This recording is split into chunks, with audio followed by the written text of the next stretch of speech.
हे सगळं गणित कसं जमतं, ह्याचा वेग इतका राहील असं तुम्ही कशाच्या आधारावर मांडता? तुम्ही जगात आज ज्या महासत्ता आहेत किंवा जी मोठे देश आहेत ते 75 वर्ष झाले तेव्हा कुठे होते याचा अभ्यास करा. तरुणाई असते ना ती तुमच्या सगळ्या विकासाचं सगळ्यात मोठं इंजिन असतं. आपण साधी आपली अर्थव्यवस्था आपल्या देशाच्या प्रकृतीला साजीशी निवडू शकलो नाही. आपण इकडून हे उचल तिकडून हे उचल असे दिवस काढले. नमस्कार, मी वसंत आपटे. ह्युमॅनिटी फर्स्ट या उपक्रमाच्या अंतर्गत आपण आपले जगच्या माध्यमातून आज बोलतोय. आज आपल्या समवेत बोलायला श्री दीपक करंजीकर आहेत. नमस्कार. करंजीकरांचं नाव माहीत नाही असं महाराष्ट्रात बहुतेक कोणी नाही, म्हणजे त्यामुळं आता त्यांचा वेगळा परिचय करून देण्यात मी काही वेळ घालवत नाही. मला त्यांना आज इथं आल्यानंतर त्यांच्याशी बोलण्यात खूप आनंद वाटतो आणि सहज म्हणून मी त्यांना प्रश्न विचारतो की तुम्ही नेहमी सगळ्या महाराष्ट्रावर हिंडता फिरता, प्रचंड अनुभव, प्रचंड अभ्यास, लेखनही मोठं आहे. या सगळ्यामध्ये तुमचा एक साधारण सूत्र मला आढळलं ते असं की पुढची साधारण 50-50 वर्ष लक्षात घेतली तर भारताचं फार आशादायी चित्र तुम्ही मांडता असं मला काही वेळेला वाटतं. तुम्ही त्याच्याबद्दल विश्वासानं बोलता, परंतु मला असं वाटतं की प्राप्त परिस्थिती आत्ताची बघितली तर राजकीय असेल, शैक्षणिक असेल, आर्थिक असेल, शेतीविषयक असेल, पर्यावरणविषयक असेल, ह्या सगळ्याचा एक उद्वेग माझ्यासारख्या पिढीला येतो की होय काय चाललंय हे सगळं मसाळा, पूर्वीचे दिवस चांगले होते. आणि तुम्ही तर मांडता की असं एकदम चित्र असं रंजक असतं मोठं की भारत महासत्ता होईल, असं होईल, इतक्या ट्रिलियनची अर्थव्यवस्था होईल, 47 साली असं होईल. हे सगळं गणित कसं जमतं, ह्याचा वेग इतका राहील असं तुम्ही कशाच्या आधारावर मांडता? मुळात असं आहे, भारताला स्वातंत्र्य मिळून 75 वर्ष झाली. तुम्ही जगात आज ज्या महासत्ता आहेत किंवा जी मोठे देश आहेत ते 75 वर्ष झाले तेव्हा कुठे होते याचा अभ्यास करा. अमेरिका 75 वर्ष झाली तेव्हा अमेरिकेमध्ये यादवी सुरू होती. दक्षिण विरुद्ध नॉर्थ अशी किंबहुना वल्कलन तिथं सुरू होतं. ब्रिटन तर जग सगळं लूज करून बसला 75 वर्ष झाली तेव्हा. फ्रान्समध्ये तेच घडलं. चीन आपल्याबरोबरच 75 वर्ष झाली आणि चीनची आज म्हणजे डिक्टेटोरियल राजवट आणि त्यांची प्रगती या दोन्ही गोष्टी बघितल्या.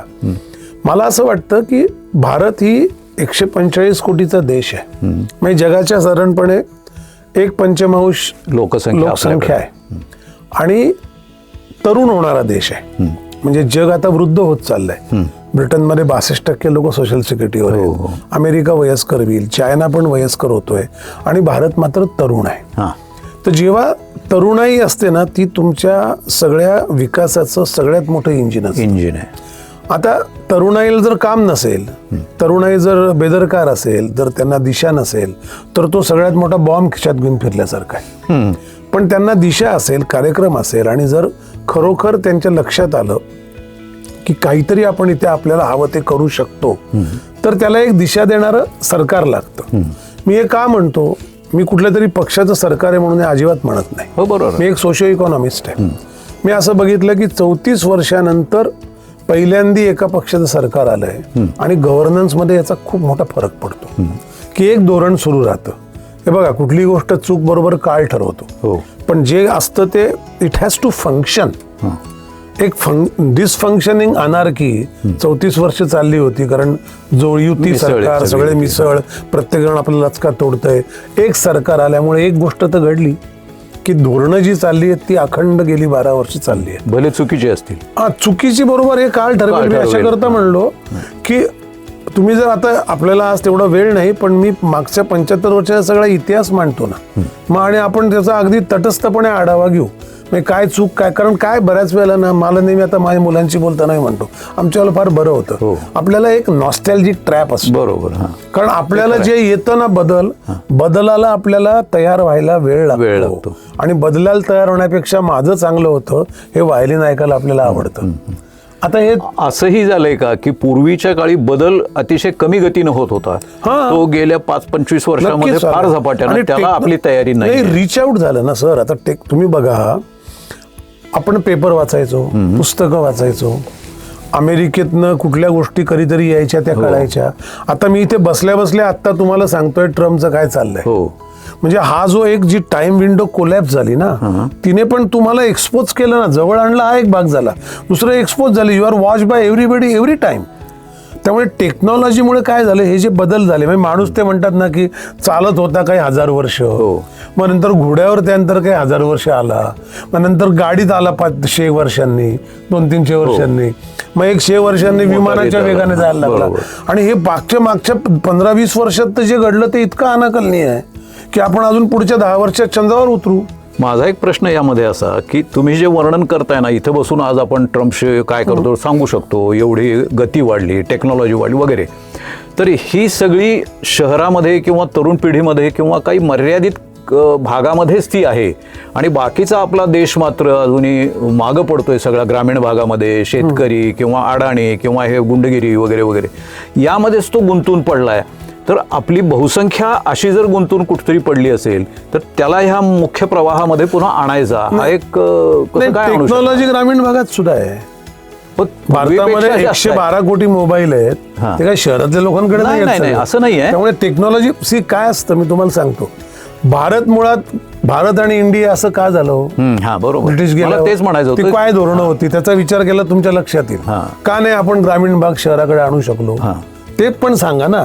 एक जी घडी पडलेली असते प्रशासनाची, मुळात आपण ब्युरोक्रेसी ठेवली इंग्रजात गेल्यानंतर सुद्धा आपली व्यवस्था आपल्याला उभी नसती करता आली. आपण प्रयत्नच नाही केले. ती पूर्वी होती, गावगाड्याची पद्धत होती ना, मग ते होती. या देशाच्या, तर मी एक तुम्हाला आता विषय निघाला म्हणून सांगतो. कॅपिटलिझम, कम्युनिझम, सोशलिझम हे तिघही फेल झाले जगामध्ये. Capitalism America, socialism Russia, communism China, तिन्ही देशांमध्ये 10% लोकांकडे 70% संपत्ती आहे. म्हणजे मग हे कुठले इझम, मी आता एक अशी थेअरी मांडतोय, फॅमिलिझम. म्हणजे कुटुंब हे मायक्रो व्हील इकॉनॉमीचं, आणि ते व्हील इन्टू व्हील सारखं ते घड्याळात असतं तसं. तर ते मायक्रो व्हील मध्ये गावगाडा होता.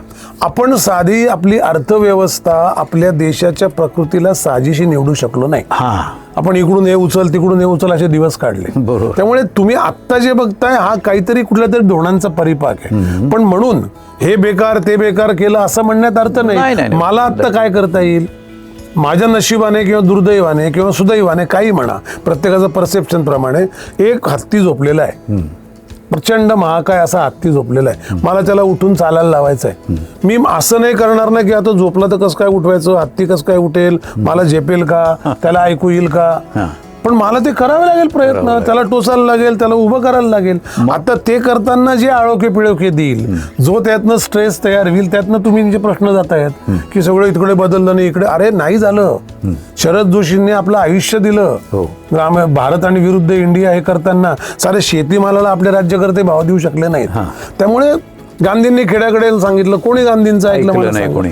त्यामुळे आपण काही करणार नाही, आणि काही जेव्हा बदल घडतात तेव्हा आपण परत सगळे लोक आड्याने राहिले हे असं बोलत राहणं, हा एक प्रकारचा, म्हणजे तुम्हाला बोलतोय समजून एक नकारात्मक व्ह्यू आहे. आता 1,57,000 जर स्टार्टअप होत असतील, त्यातले 41 युनिकॉर्न असतील, तर हे झालं नाही आतापर्यंत म्हणलं पाहिजे ना. ही जी याच आधारावरती झेप घेऊ शकणार असा तुमचा विश्वास आहे, आणि तो सार्थ व्हायला पाहिजे. म्हणजे पर्याय नाही. दुसरं माझं असं म्हणणं की याला आपल्या ज्या परंपरा किंवा कुटुंब व्यवस्था किंवा गावगाडा जे आपण म्हणतो, ही रचना कशी काय उपयोगी पडेल आणि ती पुन्हा कशी आणायची, याबद्दल काय आहे? आपल्या देशाबद्दल एक लक्षात ठेवा, ही एकमेव सिव्हिलायझेशन आहे आता जगात शिल्लक असलेली, आणि ती सिव्हिलायझेशन होती किंवा आहे याचं कारण कुटुंब व्यवस्था ही त्यातली प्राथमिक घटक आहे. आता ते जेव्हा आपण कॉपी पेस्ट मॉडेल करतो ना वेस्टर्न कल्चरचे, तेव्हा त्या कुटुंब व्यवस्थेमध्ये कुटुंब व्यवस्था तो मोडकळीला येते. त्यामुळे आपल्याला पुन्हा ते उभं करायला लागेल. कुटुंब व्यवस्थेशी पर्यावरण जोडलेलं आहे, त्याच्याशी इकॉनॉमिक ड्राईव्ह जोडलेला आहे, त्याच्याशी सुखसोयी जोडलेला आहे, त्याच्याशी गरज आणि नीड आणि ग्रीड मधला फरक जोडलेला आहे. तर ते आपल्याला बेसिक तो स्ट्रक्चर करायला लागेल. आपण वसुदैव कुटुंबकमच्या घोषणा काढून दिवस काढतो, पण आपल्या देशातली कुटुंब व्यवस्था मोडकळीला आलेली आहे. आता ती का आली याचे मग परत ते सगळे दोषाचे उद्योग सुरू होतील. तर ती आहे तिथून चांगली करण्याकरता जे करायचं त्याकरता धोरणं आखली पाहिजे. याला एक असं कारण होऊ शकलं का की पहिल्या पिढीनं पुढच्या पिढीला त्यांना जे माहिती होतं ते ज्ञान असेल, परंपरा असेल, संस्कार असतील, ते देण्यात कमी पडले, असं काय झालं? नाही, आपल्या पिढीने काहीच केलं नाही सर. मी खरंच सांगतो, हे बरोबर आहे. स्वातंत्र्यानंतर जन्माला आलेल्या आमच्या पिढीने देशाकरता काही केलं नाही. आम्ही स्वांत सुखाय जगलो. आम्ही नोकऱ्या केल्या, आमच्या 7 पिढ्या खातील, कारण उद्या परत परचक्र येईल, सगळे उपासमारीने मरतील, त्यापेक्षा कमवून ठेवा, या एका अत्यंत वाईट मेंटॅलिटीत आपली पिढी गेली. देशाकरता काय, आपल्या आधीच्या पिढीने देशाकरता आयुष्यावर निखारे ठेवण्यापासून तर रोजचा काही वेळ देण्यापासून केलं. आपण काय केलं सांगा. म्हणजे एक मध्यमवर्गीय, एक आपल्यासारखी पिढी जी काही करणार नाही 40 वर्ष, राज्यकर्ते धोरण बदलणार नाहीत, ते कॉपी पेस्ट धोरण लागतील, आणि आपण असं म्हणू की कसं काय भारतात असं झालं, हा रिझल्टच आहे ना. बरोबर. तुम्ही जर धोरणात्मक लोकच्या जगण्यात्मक जर काही करत नसाल, काही बदल करत, आता उद्या त्याच्यासाठी ह्या परंपरा मी ज्या म्हणतो त्याच्या आधारावर त्या मांडण्यासाठी आपण जे म्हणतो डॉक्युमेंटेशन त्याचं काही केलेलं नाही आपण, किंवा करता येईल का. इंडियन नॉलेज सिस्टीम नंतर तो विषय चाललाय, नवीन एज्युकेशन पॉलिसी मध्ये तो येतोय, आणि तो येईल. हा करतो का तो करतो हा विषय नाही, यांनी नाही केलं त्यांनी केलं, आता आपण करायला पाहिजे. तुम्ही आणि मी आता हे संपल्यानंतर असं करूया का की आपला रोज 1 तास देशाकरता, बरोबर, असं जर आपण करू शकलो तर आपण आपलं कॉन्ट्रीब्युशन केलं तर ते बदलेल.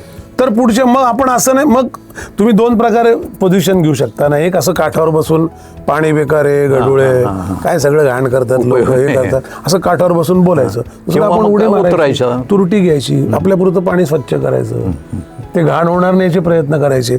हे आपण कुठला प्रकार निवडतो याच्यावर आपली चर्चा ठरते. एवढं निदान करता येईल का आपल्याला की सामान्य मध्यमवर्गीय म्हणूया आपण, किंवा सुशिक्षित, ज्या पुकं कळतात, ज्याला समाज कळतो, याने निदान आपल्या परीनं काही नव्या पिढीला सांगण्यासाठी बोलावं, संपर्क करावा, लिहावं, जुन्या गोष्टी लिहून ठेवाव्या. आणि त्यामुळे याचा काय केलं पाहिजे, आपलं कुटुंब आलं कुठून ते शोधलं पाहिजे, आपली मुळं शोधली पाहिजे, आणि सुशिक्षित माणसानेच हे करायला पाहिजे.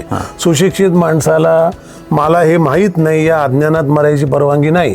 तो आसायातीत मरू शकतो की मी काही करू शकलो नाही, पण मला हे माहित नव्हतं, हे सुशिक्षित माणूस म्हणू शकत. त्याची जबाबदारी जो रोज सर्व्हायवल मोड मध्ये आहे, ज्याला सकाळी जेवलं संध्याकाळी काय जेवायचं माहित नाही, तो कसं काय देशाकरता वेळ. आपल्याकडे ही गोष्ट म्हणजे जी मी लिहून ठेवायला पाहिजे, माझ्याबद्दल काहीतरी सांगितलं पाहिजे, आधीच्या वडिलांबद्दल काहीतरी हे पटायला जरा वेळ लागेल असं वाटतंय का. कारण आपल्याकडे बघा, स्वातंत्र्याच्या चळवळीमध्ये आपल्यातल्या कितीतरी लोकांनी खेडोपाडी सुद्धा भाग घेतलेला आहे, परंतु बऱ्याच लोकांनी ते स्वातंत्र्याचा तो ताम्रपट आणि पेन्शन सुद्धा नाकारलेली आहे.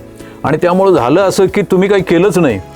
त्याला अनेक कारण आहेत, कारण ते कोणाला दिले गेले, कोणाला नाकारले, ते बऱ्याच गोष्टी घडल्यात. ते राजकीय विषय जाऊ द्या, राजकीय. आणि मुळात आपण स्वातंत्र्यानंतर जो इतिहास देशाचा सांगितला तोच आपण चुकीचा सांगितलं. मी तुम्हाला एक उदाहरण देतो, मी कुठली बाजू इतिहास लिहिलाच गेला नाही, लिहिला गेला, त्यामुळं, आणि तो कोणाच्या संगणमताने लिहिला नाही गेला तेही मी तुम्हाला सांगू शकतो. त्यामुळे येणार तो चुकीचा येणार. त्यामुळे तुम्ही ज्याला जो हे बघा, if you look back more you can go further, असं एक म्हण आहे. तुम्ही मागे वळून बघतच नसाल, तुम्ही पुढे जाल ते तुम्हाला ग्रेटच वाटेल ना.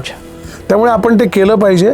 प्रत्येकाने आपली माहिती, आणि आता टेक्नॉलॉजी आता हे सोपं आहे, आता कागद पेनची गरज नाही. हे आता आपण बोलतोय, हे हा स्वर आणि व्हॉइस आणि ध्वनी असेपर्यंत हे अमर होणार आहे, हे अमर आहे. त्यामुळे याचा उपयोग करून आपण ते केलं पाहिजे. आता डिजिटलायझेशन झालंय, त्याच्या ते केलंच पाहिजे, आणि तर आपल्याला कळेल आपले रूट्स काय होते, आणि तर आपण पुढे जाऊ शकतो. मला वाटते तुम्ही नेहमी जो विषय मांडताय, भारताची पुढच्या काळातली वाटचाल आणि वेगानं होणारी प्रगती, त्याला हा सगळा आजचा एकच गोष्ट सांगतो, सांगा ना. मडकं करतो ना कुंभार, त्याला बाहेरून शेप देतो. तुम्ही कुंभाराला पाहिलं असेल, चाक फिरवतो तो, तर तो अशा हातात त्याच्या, म्हणजे तो मडकं करताना बाहेर माती ती अशी त्याचा घाट देत जातो, बरोबर, किंवा त्याला आकार देत जातो, आणि त्याच्या हातात एक पट्टी असते बघा, ती पट्टी तो त्या भांड्याच्या आत घालतो, आणि आतलं तो आतून बांधकाम करतो. ते हे बाहेर इकॉनॉमी ही बाहेरचं आकार आहे, आणि घाट जर करायचा असेल तर देशातली कुटुंब व्यवस्था उभी राहिली पाहिजे, असं ते मडकं.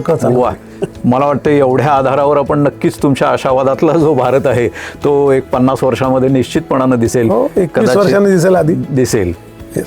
इथं आलात आपल्या सगळ्या बिझी शेड्यूलमधनं, आणि 10 मिनिटं आमच्याशी बोललात. सगळ्याच आमच्या प्रेक्षकांना, श्रोत्यांना खूप उपयोगी पडेल. भारत नवा उभा करण्यासाठी या सगळ्यातून आपल्याला काही प्रेरणा मिळाली तर मला वाटतं या सगळ्या पॉडकास्टचा नक्कीच उपयोग होईल. आनंद आपण आल्याबद्दल मनापासून आभार. येण्यात आनंद आहे. धन्यवाद.